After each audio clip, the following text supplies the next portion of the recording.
En cliquant sur cette vidéo, tu es sûrement en train de te poser deux questions. La première, c'est ok, une vidéo sur les complexes, j'en ai vu 40 000, est-ce que ce mec va vraiment m'apprendre quelque chose? Il va me dire oui, arrête d'en avoir quelque chose à faire, du regard des gens, travaille sur toi, fais ci, fais ça.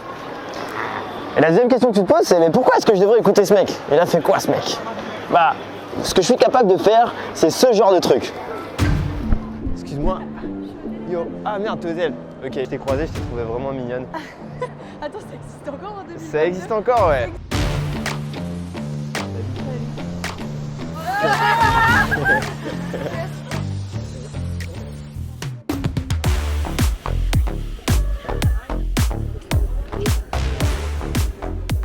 You want to hug me?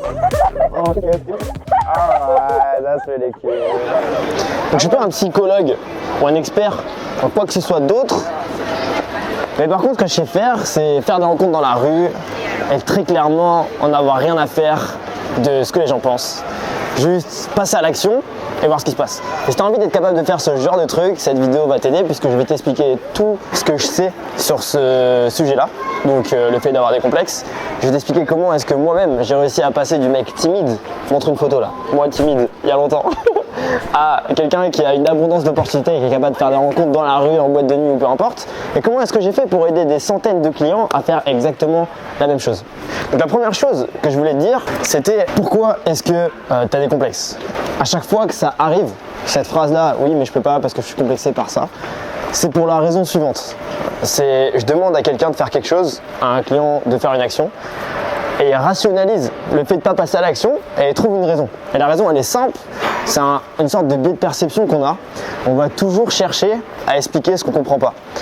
Donc si il y a quelque chose qui est inconnu et que j'ai aucune idée de la raison pour laquelle cet événement se passe comme ça, ben je vais essayer de le rationaliser et de trouver une réponse. Par exemple, la religion, simplement que la mort elle existe, on sait qu'elle existe, on ne sait pas pourquoi. La vie existe, on sait qu'elle existe, on ne sait pas pourquoi. Et on veut chercher une raison. Donc on préfère se rattacher à quelque chose même si c'est pas tangible. Donc on va se dire oui c'est Dieu, c'est le paradis, c'est l'enfer. Il y a plein de croyances qui sont totalement différentes. C'est exactement la même chose avec les complexes. C'est que tu n'arrives pas à faire quelque chose, du coup tu vas pas être satisfait du fait de ne pas comprendre et plutôt te confronter à la réalité qui implique de passer à l'action, la dure vérité. Imaginons dans le cas où Dieu n'existe pas, j'en sais rien. Mais la dure réalité, c'est que la mort, bah, c'est la fin. Ça fait chier parce qu'on perd des proches, on perd des gens qu'on aime. Et du coup, on veut absolument trouver quelque chose qui donne de l'espoir. Et c'est la même chose. En fait, si tu veux, accepter le fait que quelqu'un meurt, c'est dur. Mais si tu t'y confrontes et que tu l'acceptes totalement, bah, ce sera beaucoup moins dur que de le rationaliser en se disant tout plein de choses. Bah, c'est pareil quand je veux apprendre une compétence qui va me permettre d'obtenir quelque chose et je dois passer à l'action, et plutôt que de me confronter à la réalité, d'accepter qu'à ce moment-là je suis nul et qu'il faut que je fasse quelque chose pour devenir meilleur, bah, je vais préférer tout mettre sur le dos des complexes et me dire de toute façon c'est pas de ma faute, c'est parce que je suis comme ça ou je suis comme ça. Mais la première chose que je veux que tu comprennes, c'est que dans 100% des cas, en fait, les complexes, c'est juste une excuse. S'il y a une personne dans ce monde qui a réussi à avoir les résultats que tu veux dans une situation pire que toi, t'as aucune excuse pour passer à l'action. Tant que t'as pas essayé plus que lui, t'as aucune excuse. T'as des mecs qui sont évadés d'une prison. Ah, c'est un peu le bordel là. Okay. C'est bon, on va y arriver, on va y arriver. On tourne dans des conditions extrêmes pour vous montrer qu'on est des mecs sans complexe. On va tourner à 30 degrés à gauche comme ça là. Attention au poteau qui est là. Ok, nickel. Il y a un livre hyper intéressant qui s'appelle Men Searching for Meaning. Et c'est un homme qui, pendant la Shoah, était dans un camp de concentration. Et c'était horrible pour lui, il n'avait plus aucun espoir, il se faisait torturer, tout était nul. Et il cherchait du coup du meaning, donc du sens à sa vie. Et il explique comment il a réussi à s'évader et faire des trucs de fou dans ce livre. Et quand tu vois qu'un mec a réussi à s'évader d'un camp de concentration, créer une résistance et aboutir ses projets, alors qu'il était dans une situation où il avait complètement aucun espoir, bah, tu te rends bien compte que tout est possible pour toi. Si toi dans ta situation t'es pas dans un camp de concentration, tu risques pas de mourir comme ça du jour au lendemain et que la seule chose qui te fait peur c'est d'aller parler à une fille ou bien de faire ce projet qui te fait peur, bah t'as pas d'excuse. Si lui il a réussi à le faire, toi aussi tu peux le faire. Donc comment dépasser ces complexes? C'est une question qui au final revient régulièrement et cette question au lieu de répondre en termes de complexes, je vais répondre en termes d'excuses. Comment est-ce que tu vas réussir à dépasser tes excuses? Parce qu'au final les complexes c'est juste des excuses. Tu te dis, et je sais que ça va énerver certaines personnes, et je m'en fous parce que je te dis la vérité. J'aurais plus d'intérêt à dire oui, c'était complexé par ça, c'est normal, ceci, cela. Prends mon programme pour dépasser tous ces problèmes-là.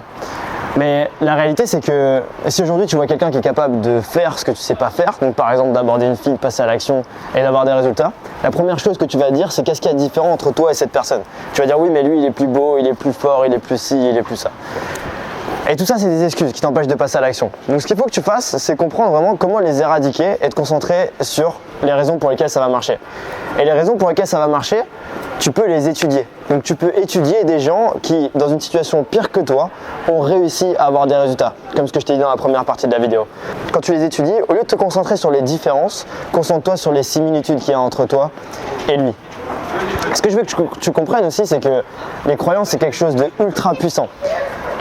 Je sais, alors je me souviens plus exactement des chiffres, j'essaierai de retrouver cette étude, mais enfin c'est pas une étude, mais historiquement, pendant très longtemps, en saut en hauteur, il y avait un record qui était, disons, je dis une connerie, mais peut-être à 1m80.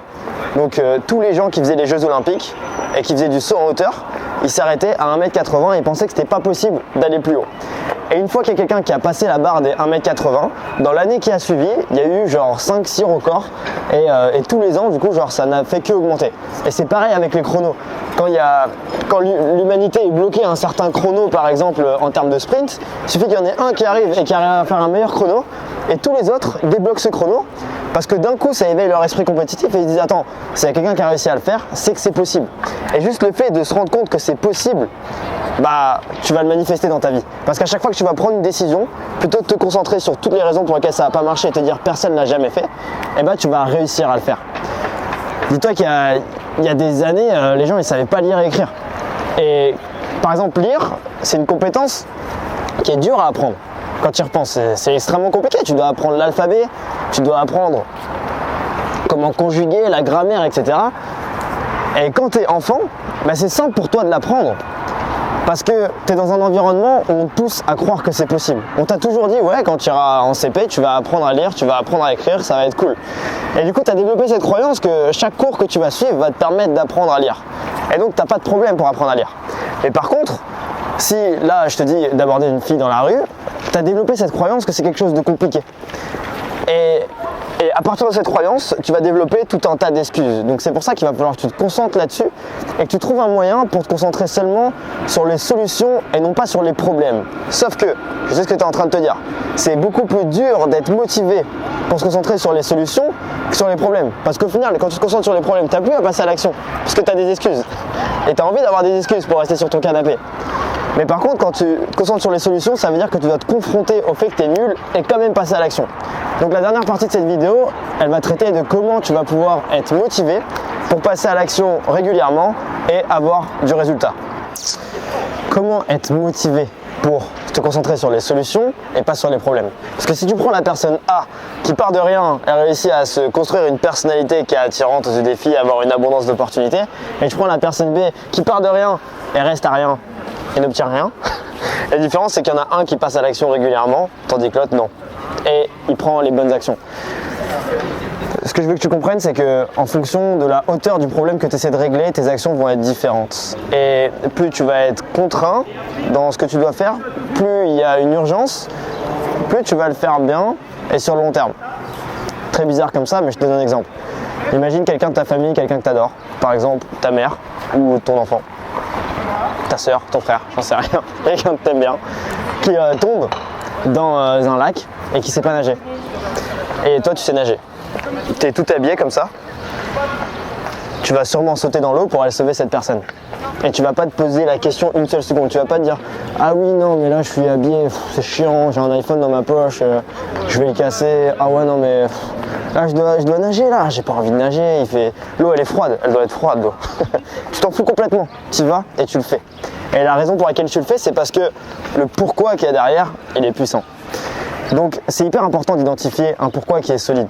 Moi par exemple, la raison pour laquelle je fais ces vidéos, c'est parce que je veux libérer les hommes du conditionnement social.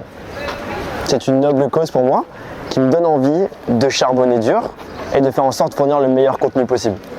Ça me donne envie d'être dans la rue comme ça et de parler et de trouver tout le temps des solutions. d'aborder des filles, de me faire rejeter, mais de quand même vous montrer des caméras cachées pour vous inspirer et vous donner envie de passer à l'action.